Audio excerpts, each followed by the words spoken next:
দেশলাই কাঠি, কবি সুকান্ত ভট্টাচার্য।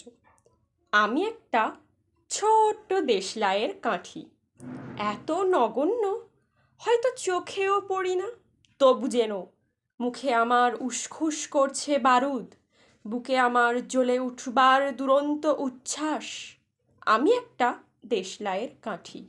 মনে আছে সেদিন হুলস্থুল বেঁধেছিল, ঘরের কোণে জ্বলে উঠেছিল আগুন, আমাকে অবজ্ঞা ভরে না নিভিয়ে ছুঁড়ে ফেলায় কত ঘরকে দিয়েছি পুড়িয়ে, কত প্রাসাদকে করেছি ধূলিসাৎ।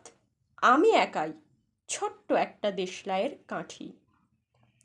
এমনি বহু নগর বহু রাজ্যকে দিতে পারি ছারখার করে, তবুও অবজ্ঞা করবে আমাদের। মনে নেই এই সেদিন আমরা সবাই জ্বলে উঠেছিলাম একই বাক্সে, চমকে উঠেছিলে। আমরা শুনেছিলাম তোমাদের বিবর্ণ মুখের আর্তনাদ।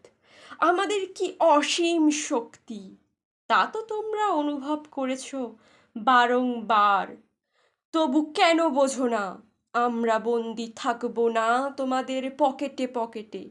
আমরা বেরিয়ে পড়ব, আমরা ছড়িয়ে পড়ব শহরে গঞ্জে গ্রামে দিগন্ত থেকে দিগন্তে।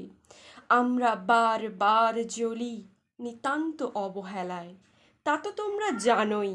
কিন্তু তোমরা তো জানো না কবে আমরা জ্বলে উঠব সবাই শেষবারের মতো।